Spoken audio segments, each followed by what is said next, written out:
Hello friends, SM academy या YouTube चॅनलमध्ये आपल्या सर्वांचे मनपूर्वक स्वागत. आजच्या व्हिडिओमध्ये आपण SOC 101 सामाजिक शास्त्रांचा अधिष्ठान अभ्यासक्रम या विषयाबद्दल अभ्यास करणार आहोत. त्यामध्ये चॅप्टर 3 आहे, जो इकॉनॉमिक्सचा पुस्तक आहे तिसरं. त्याच्यामध्ये भूगोल आणि अर्थशास्त्र हे दोन घटक आहेत. त्यापैकी पहिले दोन घटक आपण यापूर्वी व्हिडिओमध्ये कव्हर केलेले आहेत.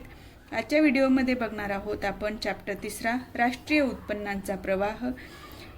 या घटकाला सुरुवात करण्यापूर्वी तुम्ही चॅनलवर नवीन असाल आणि चॅनलला अजूनही सबस्क्राईब केलेलं नसेल तर सबस्क्राईब करा, जेणेकरून व्हिडिओचं नोटिफिकेशन तुम्हाला वेळेत मिळेल आणि व्हिडिओ लवकरात लवकर बघता येईल. व्हिडिओ शेवटपर्यंत बघा, तरच तुम्हाला कन्सेप्ट क्लिअर होतील, प्रश्नांची उत्तरं काय लिहायची तेही क्लिअर होईल. आणि त्याच वेळी तुम्ही जर कॉम्पिटिटिव्ह एक्झामचा अभ्यास करत असाल तर त्यामध्ये या घटकाचा तुम्हाला खूप मदत मिळणार आहे. ठीक आहे. तर यापूर्वीच्या व्हिडिओमध्ये आपण पहिला चॅप्टर जो होता उपभोग व उत्पादन, तो 2 पार्टमध्ये कव्हर केलेला आहे. आणि दुसरा जो चॅप्टर आहे बाजार व विनिमय, तोही 2 व्हिडिओमध्ये कव्हर केले. आता जो तिसरा चॅप्टर आहे राष्ट्रीय उत्पन्नाचा प्रवाह, तो आज आपण बघणार आहोत. तर विभाजन या संकल्पनेची पार्श्वभूमी थोडक्यात स्पष्ट करा. आता याच्यामध्ये राष्ट्रीय उत्पन्नाच्या प्रवाहामध्ये विभाजन हा घटक आहे. तर ते विभाजन म्हणजे काय, याची पार्श्वभूमी काय आहे हे थोडक्यात स्पष्ट करा असे प्रश्न येतात. तर हा 17ला आणि 18ला 2 वेळा प्रश्न येऊन गेलेला आहे. ठीक आहे. तर कोणत्याही वस्तूचे उत्पादन करण्यासाठी त्याकरिता आवश्यक असणारे अनेक घटक एकत्र आणावे लागतात. बरोबर आहे. हा पेनचंच उदाहरण जर घेतलं, हा पेन तयार करण्यासाठी कोणकोणते घटक लागतात याचा विचार करा आणि ते एकत्र आणल्यानंतरच हा पूर्ण पेन बनतो. वस्तू व सेवांचा एकत्रित उपयोग करावा लागतो. बरोबर आहे. आता इथे काही मटेरियल वापरलं पेन तयार करण्यासाठी, त्याचबरोबर सेवा म्हणजे काय, तर कष्ट लागले माणसांचे. बरोबर आहे. म्हणजे तिथे सेवा झाली. ह्या दोन्ही गोष्टींचा एकत्रित वापर करावा लागला आणि या सर्वांनाच उत्पादन घटक किंवा निविष्ट म्हणतात. उत्पादन घटक म्हणजे काय, फॅक्टर्स ऑफ प्रोडक्शन, आणि निविष्ट म्हणजे काय, इनपुट्स. ठीक आहे. यांना दोन काय म्हणतात, उत्पादन घटक किंवा निविष्ट म्हणतात. तर हा पेन तयार करण्यासाठी काय काय लागलं, रिफिल लागली, ह्या बाहेरचं प्लास्टिक लागलं, त्याचबरोबर मॅनपॉवर लागलं, हे पेन कसा तयार करावा, याची रचना काय असावी, याच्यासाठी याचं नॉलेज लागलं. म्हणजे इथे काय, उत्पादन तयार करण्यासाठी वस्तू आणि सेवा या दोन्ही घटकांचा वापर केलेला आहे. अर्थशास्त्रात या उत्पादन घटकांचे 4 गटात वर्गीकरण केलं जातं. तर हे उत्पादन घटक किंवा निविष्ट 4 गटात वर्गीकरण केले जातं. ते कोणकोणते आहेत, तर भूमी, लँड लागते, श्रम म्हणजे जिथं आता हा कारखाना असेल, बरोबर आहे, पेन तयार करण्याचा, त्याच्यासाठी जमीन लागेल ना, जिथं कारखाना उभा करू तिथे. श्रम म्हणजे लेबर, कष्ट करणारी माणसं.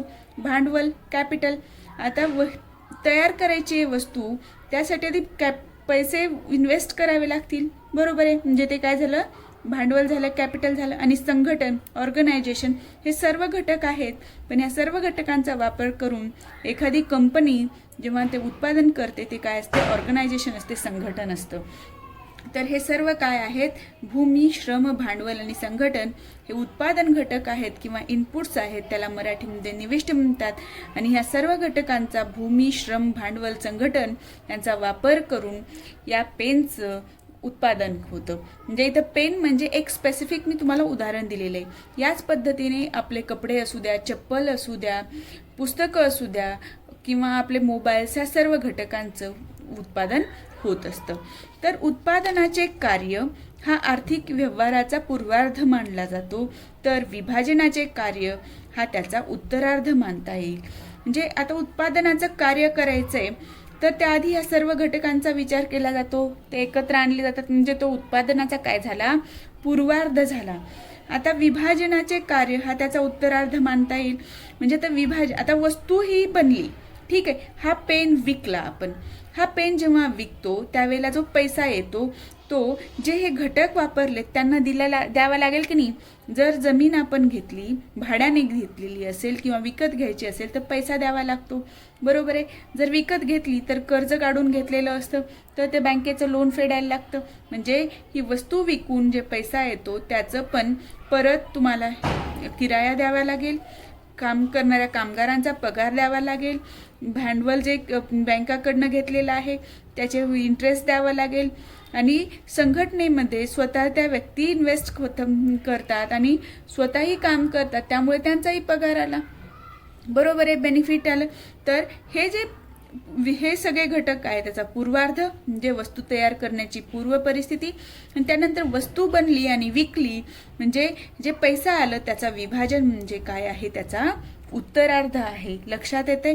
तर या उत्पादन घटकांचा मोबदला हे पुढील आराखड्यावरून आता आपल्याला समजेल.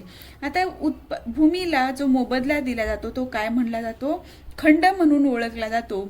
श्रम, वेतन किंवा मजुरी, भांडवलाला व्याज दिलं जातं आणि संघटनांना नफा मिळवला जातो. तर या पद्धतीने मोबदला देण्याची जबाबदारी कोणाची असते? उत्पादकाची असते. जो वस्तूचं उत्पादन करतो त्याची असते. लक्षात आलं. या पद्धतीने ह्याचं काय होत असतं? विभाजन होत असतं. तर आता पुढे बघूया. अशा रीतीने उत्पादकाने आपल्याला मिळालेल्या उत्पादनातून खंड, वेतन, व्याज व नफा या स्वरूपात वाटतो. यालाच आपण सामान्यपणे काय म्हणतो? विभाजन म्हणतो किंवा डिस्ट्रीब्युशन म्हणतो. म्हणजे जे काही उत्पन्न मिळालेलं आहे त्याची वाटणी योग्य प्रमाणामध्ये करणे. आता उत्पादन व उत्पन्न या दोन्ही क्रिया सोबतच घडत असतात. कसं हे आता आपण बघूया. भूमी, श्रम, भांडवल, संघटन हे उत्पादन घटक आहे. ह्या घटकांचा वापर करून संपत्तीचं उत्पादन होतं. आता संपत्ती म्हणजे इथं उत्पादन काय झालं? वस्तूची विक्री करून, आपण पेनचं उदाहरण घेतलं, जे किंमत म्हणजे पैसा येतो तो काय झाली? संपत्ती झाली. ह्या संपत्तीचं परत विभाजन केलं जातं. कशामध्ये? खंड, वेतन, व्याज आणि नफा. भूमीसाठी खंड, श्रमासाठी वेतन मोबदला दिला जातो, भांडवलासाठी व्याज आणि संघटनासाठी नफा. या पद्धतीने तुम्हाला या प्रश्नाचं उत्तर लिहायचं आहे. आता आपण बघणार आहोत उत्पादन घटक किंवा निविष्ट म्हणजे काय, खंड म्हणजे काय, वेतन म्हणजे काय, व्याज म्हणजे काय, नफा आणि उत्पादक. कारण ह्या संकल्पनेवर सुद्धा प्रश्न तुम्हाला परीक्षेमध्ये येऊ शकतो. ठीक आहे. तर उत्पादन घटक, फॅक्टर्स ऑफ प्रोडक्शन किंवा निविष्ट इनपुट म्हणजे काय? तर कोणत्याही उत्पादन कार्यात वापरावे लागणारे भूमी, श्रम, भांडवल व संघटन यांचं एकक म्हणजे काय आहे? उत्पादन घटक किंवा निविष्ट. आता खंड म्हणजे काय? तर जमिनीच्या किंवा भूमीच्या वापराबद्दल जमीन मालकाला दिला जाणारा मोबदला म्हणजे खंड होय. वेतन म्हणजे काय आता किंवा मजुरी म्हणजे काय? तर श्रम या घटकाचा मोबदला म्हणजे वेतन होय.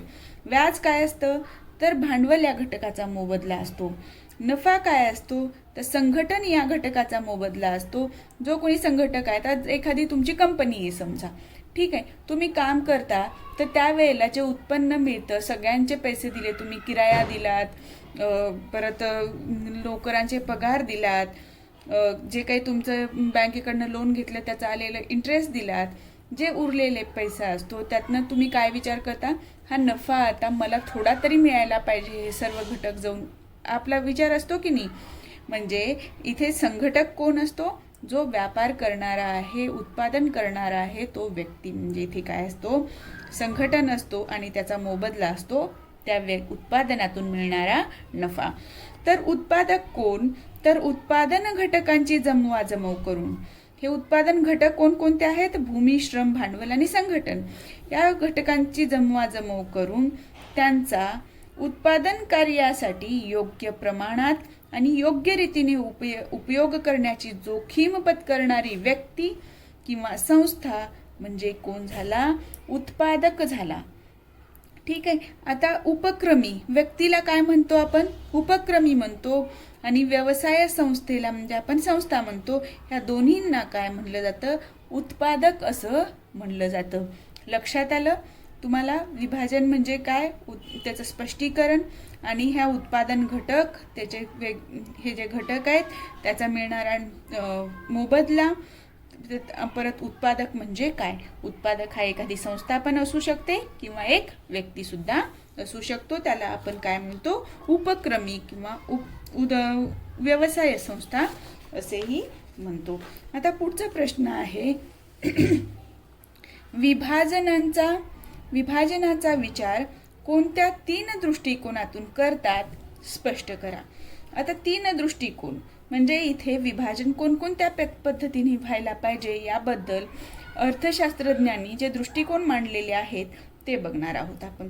आता प्रश्न तसा येऊ शकतो किंवा विभाजनाचा अर्थ थोडक्यात लिहा. व्यक्तिगत विभाजन, सामाजिक विभाजन, कार्यात्मक विभाजन याविषयी माहिती लिहा द्या. म्हणजे इथे विभाजनाचे 3 दृष्टिकोन न विचारता डायरेक्ट तुम्हाला एक स्पेसिफिक विचारू शकतं. व्यक्तिगत विभाजन म्हणजे काय, सामाजिक विभाजन म्हणजे काय किंवा कार्यात्मक विभाजन म्हणजे काय, किंवा या तिन्हीपैकी 2 विचारू शकतात.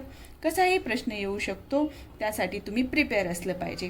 तर अर्थशास्त्रात आणि आर्थिक व्यवहारात विभाजन हा शब्द वेगवेगळ्या अर्थाने आणि वेगवेगळ्या संदर्भात वापरला जातो. आतापर्यंत आपण विभाजन जे पहिल्या प्रश्नात पाहिलं ते विभाजन म्हणजे काय, तिथे जे मोबदला आलेला आहे त्याचं विभाजन होतं. तर इथे संपत्तीचं विभाजन कसं होतं ते बघूया. मोबदला म्हणजे तिथे काय होतं, निर्माण झालेली संपत्ती. तर व्यक्तिगत विभाजन म्हणजे इथे पर्सनल डिस्ट्रीब्युशन आहे. सामाजिक विभाजन म्हणजे सोशल डिस्ट्रीब्युशन आहे. आणि कार्यात्मक विभाजन म्हणजे काय आहे, फंक्शनल डिस्ट्रीब्युशन. व्यक्तिगत विभाजन कोणकोणत्या व्यक्तीचा त्यात समावेश आहे त्यानुसार त्याचं विभाजन होतं. सामाजिक विभाजन म्हणजे समाजाचाही काही भाग असतो, जसं सोशल रिस्पॉन्सिबिलिटी फंड म्हणून आता प्रत्येक कंपन्यांना द्यावा लागतो, ज्याच्यामुळं प्रदूषण होतं. बरोबर आहे, कंपन्या स्थापन केल्या तुम्ही, प्रदूषण होणार, कारखाने होणार, धूर जाणार, निसर्गाची हानी होणार, त्यासाठीचं तुमचं डिस्ट्रीब्युशन असतं. कार्यात्मक विभाजन तुमचं कार्य कोणत्या पद्धतीचं आहे, त्याच्या वाटा किती आहे त्यानुसार त्याचं विभाजन केलं जातं. ठीक आहे, याबाबत तुम्हाला डिटेलमध्ये माहिती तुम्ही अभ्यासायची आहे. आता राष्ट्रीय उत्पन्न जे आहे ते बघूया. National income. तर राष्ट्रीय उत्पन्न काय, तर त्या देशामध्ये मिळणारं उत्पन्न. पण कसं मोजलं जातं ते, तर एका विशिष्ट कालखंडात देशामध्ये उत्पादन झालेल्या वस्तू व सेवांचे पैशामधील निव्वळ मूल्य म्हणजे काय आहे, राष्ट्रीय उत्पन्न आहे.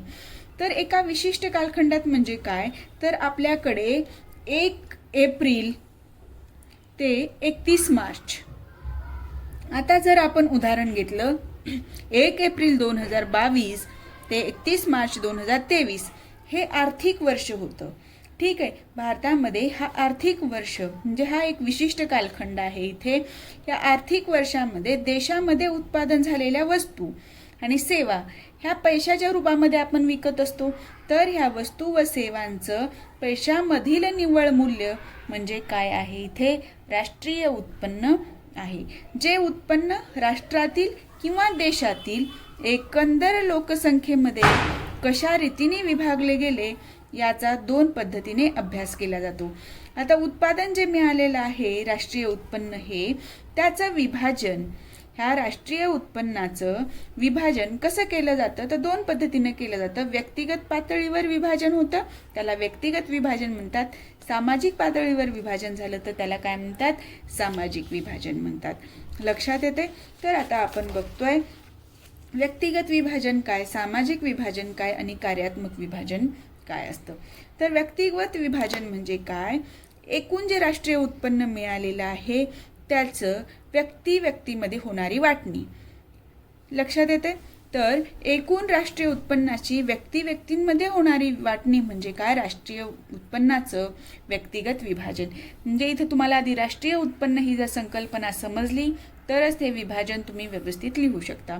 सामाजिक विभाजन एकूण राष्ट्रीय उत्पन्नाची समाजातील विविध आर्थिक गटामध्ये होणारी विभागणी म्हणजे सामाजिक विभाजन होय. आता गट कुठले कुठले आहेत, तर समाजात जे श्रीमंत गरीब असे लोक आहेत त्याच्यामध्ये त्या समाजातल्या गटामध्ये बघा विविध आर्थिक गटामध्ये म्हटलेलं आहे, त्यानुसार होणारी विभागणी म्हणजे काय आहे, सामाजिक विभाजन होय. ह्या वरील दोन्ही संकल्पना ह्या राष्ट्रीय उत्पन्नाचा लोकसंख्येतील वाटपावर प्रकाश टाकतात. म्हणजे व्यक्तिगत विभाजन आणि सामाजिक विभाजन ह्या 2 उत्पादन वाटपनाच्या पद्धती ज्या आहेत त्या काय करतात, लोकसंख्येतील वाटपावर प्रकाश टाकतात. म्हणजे इथे आर्थिक गटांना महत्त्व दिलेलं आहे सामाजिक विभाजनामध्ये, आणि व्यक्तिगत विभाजनामध्ये व्यक्तींना महत्त्व दिलेलं आहे. विशेषतः त्यातून समाजातील उत्पन्नातील विषमतेचे वास्तव स्वरूप कसे आहे ते समजते. आता बघा, विशेषतः त्यातून म्हणजे कोणातून? सामाजिक विभाजनातून समाजातले जे गट आहेत, श्रीमंत आणि गरीब, मध्यमवर्गीय, हे कशामुळे निर्माण झाले? तर ह्या त्यांच्याकडे असलेली आर्थिक सुबत्ता म्हणजे त्यांच्याकडे असलेला पैसा यावर अवलंबून आहे. आणि याचं वास्तविक दर्शन आपल्याला सामाजिक विभाजन याद्वारे लक्षात येतं. तर कार्यात्मक विभाजन काय आहे? तर कोणत्याही उत्पादन कार्यामध्ये सहभागी झालेल्या उत्पादन घटकांच्या एककाचे मूल्य ठरविण्याची प्रक्रिया म्हणजे कार्यात्मक विभाजन होय. आणि अर्थशास्त्रामध्ये सैद्धांतिक विश्लेषणात याच कार्यात्मक विभाजन पद्धतीचा वापर केला जातो. जे आपण विभाजन बघितलेलं आहे, विभाजन ही संकल्पना, त्यामध्ये भूमी, श्रम, परत भांडवल आणि संघटन, हे जे आपण हेच बघितलं आणि त्यांचा मिळणारा मोबदला बघितला, ज्यामध्ये नफा, व्याज, मजुरी किंवा वेतन आणि भूमीचं काय होतं? खंड. हे जे विभाजन झालं हे कशाच्या आधारावर झालेलं विभाजन आहे? कार्यात्मक विभाजन आहे. या कार्यामध्ये, उत्पादन कार्यामध्ये हे लोक सहभागी होतात. भूमी, श्रम, भांडवल, संघटन हे घटक सहभागी होतात आणि या घटकांना त्यांनी किती प्रमाणामध्ये कार्य केलेलं आहे, त्याचं मोबदला किती प्रमाणात द्यावा हे ठरतं. आणि हीच पद्धत अर्थशास्त्रामध्ये सैद्धांतिक विश्लेषणात म्हणजे जे काही उत्पन्न होतं त्याची वाटणी कुठल्या पद्धतीने करावी यासाठी केली जाते. लक्षात येते? जर तुम्हाला असा प्रश्न विचारला की अर्थशास्त्रामध्ये कोणत्या विभाजन पद्धतीचा सैद्धांतिक विश्लेषणात वापर केला जातो, तर त्याचं उत्तर काय असणार आहे? कार्यात्मक विभाजन पद्धतीचा. जर तुम्हाला असा प्रश्न आला की व्यक्तीमध्ये होणारी वाटणी ही कुठल्या विभाजन पद्धतीवर आहे? व्यक्तिगत विभाजन पातळीवर. पण समाजातील लोकसंख्येतील वाटपावर किंवा आर्थिक विषमतेवर प्रकाश टाकणारी विभाजन पद्धती कोणती? तर सामाजिक विभाजन पद्धती होय. कारण ह्या सामाजिक विभाजन पद्धतीमध्ये लोकसंख्याला गट आणि त्यामध्ये वाढणारी विषमता हे उत्पन्नातलं विषमतेचं वास्तविक दर्शन आपल्याला सामाजिक विभाजन पद्धती या पद्धतीच्या आधारे होत असतं. लक्षात आलं तुम्हाला आता विभाजनाच्या पद्धती, विभाजन म्हणजे काय आणि त्याच्या दृष्टिकोन, 3 दृष्टिकोन कोणकोणते आहेत? व्यक्तिगत विभाजन पद्धती, सामाजिक आणि कार्यात्मक विभाजन पद्धती. ठीक आहे. आता आपण बघणार आहोत विभाजनाचा सीमांतिक उत्पादकता सिद्धांत. आता सीमांतिक उत्पादन, आता मला सांगा, एक सिंपल उदाहरण देते मी. आपल्या घरात सगळ्यांकडे शेत असतं. ठीक आहे. शेतामध्ये आपल्याकडे 2 एकरच शेत आहे समजूया आणि आपल्या घरामध्ये 10 माणसं आहेत. प्रॅक्टिकली विचार केला तर 10 माणसांसाठी 2 एकरमध्ये राबणं योग्य ठरणार आहे का? नाही. त्यावेळेला आपण काय विचार करतो की या सगळ्यांनी आपण शेतामध्ये काम करण्यापेक्षा एकाने कुणीतरी शेत सांभाळा आणि बाकी 9 जण आम्ही बाहेर काहीतरी काम करतो, जेणेकरून आपल्याला काय मिळेल? आर्थिक फायदा होईल आणि आपलं घर व्यवस्थित चालेल. हा विचार प्रत्येकाच्या मनात येतो, बरोबर आहे, घरातल्याच्या, आणि त्या दृष्टीने आपण प्रयत्न करतो. पण एक व्यक्तीनं जर शेतात काम केलं तर जे मिळणारं उत्पन्न आहे ते त्या एका व्यक्तीचं उत्पन्न होतं. पण त्या ठिकाणी जर 2 व्यक्ती काम केल्या तर ते उत्पन्न काय होतं? वाटलं जातं. म्हणजे एकच व्यक्ती ते शेत सांभाळू शकते, तिथं 2 व्यक्तींची गरज आहे का? नाही. म्हणजे दुसऱ्या व्यक्तीची कार्यक्षमता तिथे वाया जाते. लक्षात येते? जर 3 व्यक्ती घेतल्या तर त्याच्यातनं मिळणारं बेनिफिट सुद्धा कमी होतं, कारण ते बेनिफिट जे आहे ते 3 व्यक्तीमध्ये विभागलं जातं. त्यांचं कार्यसुद्धा तिथे कमी होतं आणि त्यांच्या एनर्जीचा तिथे अपव्यय होतो, ती विनाकारण वेस्ट जाते. तर हीच गोष्ट इथे आपल्याला विभाजनाचा सीमांतिक उत्पादकता सिद्धांत समजण्यासाठी आपल्याला उपयोगाला पडणार आहे. ठीक आहे. आता सीमांतिक उत्पादकता सिद्धांतावर टीप लिहा असाही प्रश्न येऊ शकतो. तर कोणत्याही उत्पादन घटकाच्या एककाची किंमत उत्पादन घटक कोणकोणते? भूमी, श्रम, भांडवल, संघटन. आणि ह्या उत्पादन घटकांच्या एककांची किंमत त्यांच्या सीमांतिक उत्पादनावरून ठरते. म्हणजे या एककांची किंमत ह्या सीमांतिक उत्पादनावरून ठरते. म्हणजे काय? ह्यांचा उपयोग किती प्रमाणात झालेला आहे फायदा मिळवण्यासाठी त्यावर ठरते. या सिद्धांताला विभाजनाचा सर्वसाधारण सिद्धांत म्हटलं जातं. कारण सर्व उत्पादन घटकांचा मोबदला त्यांच्या त्यांच्या सीमांतिक उत्पादनावरूनच ठरतो. फक्त तिथं घटक आहे. आता बघा, व्याज जास्त असू शकतं, मजुरी कमी असू शकते. कम्पॅरेटिव्हली जर ती आता दोन तिथे काम करणारे श्रम करणारे लोक आहेत. समजा एक इंजिनियर आहे बांधकाम व्यवसायामधला आणि एक मजूर आहे, तर पगार कोणाला जास्त मिळणार? इंजिनियरला. का? तर इंजिनियरचे तिथे काय आहे? सीमांतिक उत्पादकता जास्त आहे. कारण त्याच्यापासून मिळणारा फायदा त्या उत्पादकाला जास्त होतो, म्हणून त्या इंजिनियरला जास्त पगार मिळतो आणि त्या मजुराला कमी मिळतो. लक्षात येते?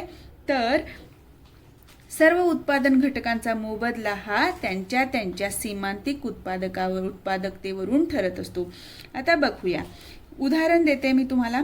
मजुरांची संख्या आपण घेतलेली आहे एका कॉलममध्ये, दुसऱ्या कॉलममध्ये घेतलेली आहे मजुरांची सीमांतिक उत्पादकता रुपयेमध्ये. उत्पादनात भर पडतो किंवा फायदा किती होतो तो. त्यामुळे वेतन दर काय ठरवलेला आहे ते दर मजुरामागे मिळणारा नफा बघूया आणि एकूण नफा. आता हे विभाजनाचा सीमांतिक उत्पादकता सिद्धांत आहे आणि श्रम घटकाच्या संदर्भात आपण हा बघणार आहोत.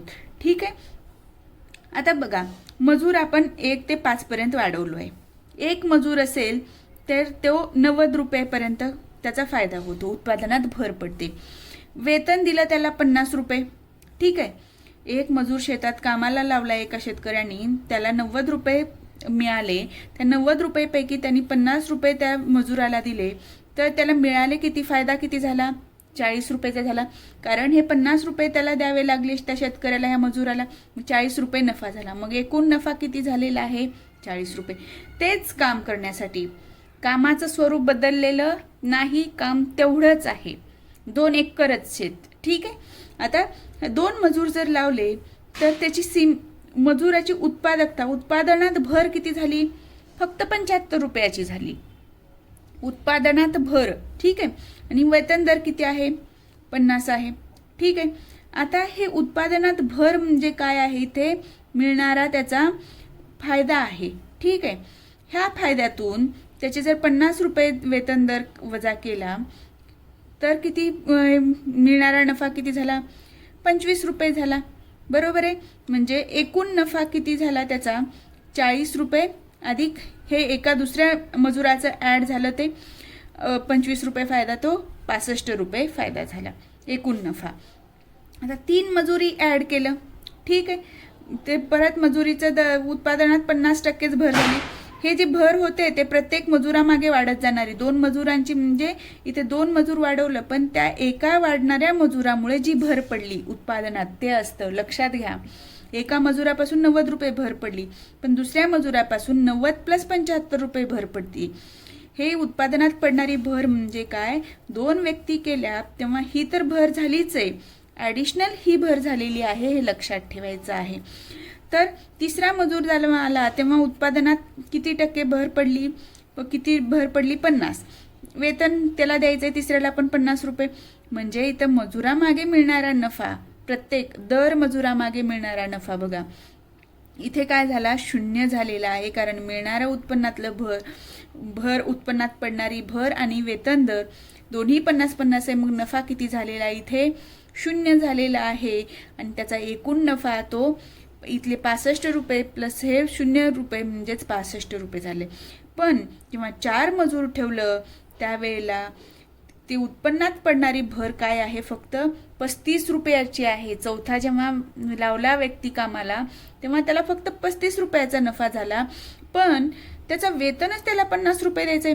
त्या चौथ्या माणसाकडून त्याला 35 रुपयेच नफा मिळतोय. म्हणजे त्याचा तोटा काय झाला? नफा झाला का इथे त्या व्यक्तीकडून चौथ्या? नाही, तर 15 रुपये तोटा झाला. म्हणजे जो 65 रुपये नफा मिळायचा त्याच्यातले पण 15 रुपये गेले, तर त्याला नफा किती झाला? 50 रुपये झाला. आणि जर 5वा व्यक्ती लावला तर मिळणारी उत्पादनात भर किती झाली? फक्त 20 रुपयाची त्याला द्यायचे 50 रुपये मजुरी, तर इथे 30 रुपये तोटा झाला. आणि एकूण नफा मिळणार त्याला फक्त 20 रुपये. म्हणजे इथे तुमच्या लक्षात येईल इथं मिळणारा नफा एका व्यक्तीकडून 40 रुपये, 2 व्यक्ती आल्या तर 65 रुपये, 3 व्यक्ती आल्या तर 65 रुपये, पण 4 व्यक्ती आल्या तर चौथ्या व्यक्ती आल्यामुळं काय झालं? एकूण नफा कमी झाला, परत कमी झाला. म्हणजे इथे ह्या मिळणाऱ्या नफ्याचं प्रमाण व्यक्तींची संख्या वाढली तर वाढतच गेलंय का? नाही, एका लेवलपर्यंत फक्त वाढलेलं आहे. त्यानंतर मिळणाऱ्या त्या व्यक्तीकडून चौथ्या 5व्या माणसाकडून मिळणारं, 5 माणसाकडून नाही बरं का, 5व्या माणसाकडून, चौथ्या माणसाकडून मिळणारा नफा इथे काय झालेला आहे? कमी झालेला आहे. आणि त्यामुळे तो शेतकरी ह्या चौथ्या आणि 5व्या कामगाराला कामावर ठेवणार नाही. जास्तीत जास्त तो 2 व्यक्तींना ठेवेल किंवा 3 व्यक्तींना ठेवेल. लक्षात आलं? तर आता ही कन्सेप्ट काय बघू. प्रत्येक नवीन मजूर उत्पादनात जी भर घालतो त्याला त्या मजुराची सीमांतिक उत्पादकता किंवा मार्जिनल प्रोडक्टिव्हिटी म्हणतात. प्रत्येक नवीन मजूर, लक्षात येते, सर्व मजूर नाही, प्रत्येक नवीन मजूर जी उत्पादनात भर घालतो त्याला त्या मजुराची सीमांतिक उत्पादकता किंवा मार्जिनल प्रोडक्टिव्हिटी म्हणतात. वरील तक्त्यावरून आपल्याला आढळले की शेतकऱ्यांनी 3 मजूर कामावर घेतल्याने मजुरीचा दर आणि मजुरांची सीमांतिक उत्पादकता एकसारखी म्हणजे 50 रुपये होऊन त्याचा एकूण नफा 65 रुपये जास्तीत जास्त होतो. म्हणून तो 3 पेक्षा कमी किंवा जास्त कामावर घेणार नाही. आणि 3 मजूर कामावर असल्याने मजुरांची सीमांतिक उत्पादकता बरोबर वेतन दर ठरला. त्यापेक्षा तो जास्त घेणार नाही आणि कमीही घेणार नाही. लक्षात आलं? असा समतोल कुठलाही उत्पादक असू द्या, शेतकरी असू द्या, श्रम घटक असू द्या, उत्पादक घटक असू द्या, याचा विचार करतात आणि असा समतोल साधला जातो. यावरूनच मजुरांचं एकूण वेतन किती होईल हे ठरत असतं. श्रम या घटकाचा मोबदला ठरविण्याची ही प्रक्रिया आहे जी आता मी तुम्हाला सांगितली ती. याच पद्धतीने भूमीसाठी, भांडवलासाठी, संघटन याही घटकांचा मोबदला त्यांच्या सीमांतिक उत्पादकतेवरून ठरतो. लक्षात आलं? तुम्ही जर तुमचा नफा कमी होत असेल, त्या मजुरांना मजुरीच देण्यात जर जास्त पैसे जात असेल, सिंपल गोष्ट आहे, आपण जास्त मजूर कामाला ठेवू का? तेवढ्या आपण काय म्हणतो तेवढ्या कामगारांची आपल्याला गरज नाही. जर 2च व्यक्ती जर एक शेत आपलं एका दिवसामध्ये खुरपून काढू शकत असतील तर आपण 4 माणसं लावणार आहे का तिथे? नाही. तर या पद्धतीला काय म्हणतात? सीमांतिक उत्पादकता सिद्धांत म्हणतात. लक्षात आलं? जर लक्षात आलं नसेल तर परत रिपीट हा क्वेश्चन बघा म्हणजे तुम्हाला लक्षात येईल. आणि हे बघून झाल्यानंतर एक वेळा पुस्तक तुम्ही आवर्जून वाचायचं आहे, जेणेकरून तुमच्या कन्सेप्ट क्लिअर होतील आणि तुम्हाला हा घटक एकदम परफेक्टली लक्षात येईल. ठीक आहे? जसं मी उदाहरण घेऊन काढलं श्रम या घटकाचं, त्याच पद्धतीनं तुम्ही भूमीचं काढा, भांडवल काढा, संघटन काढा. या पद्धतीने करून बघा म्हणजे तुम्हाला सीमांतिक उत्पादकता कशी ठरते आणि त्यानुसार मजुरांना मजुरी कशी दिली जाते, त्याप्रमाणे भूमीचं हे कसं दिलं, खंड कसा ठरवला जातो, किती प्रमाणात जमीन घ्यावी हे कामासाठी त्या ठरते, हे तुम्हाला काढता येईल. ठीक आहे? आजच्या व्हिडिओमध्ये इतकंच. नेक्स्ट व्हिडिओमध्ये आपण या पुढचा पाठ कंटिन्यू करूया. तुम्हाला जर माझा हा व्हिडिओ आवडला असेल तर व्हिडिओला लाईक करा. चॅनलवर नवीन असाल तर चॅनलला सबस्क्राईब करायला विसरू नका.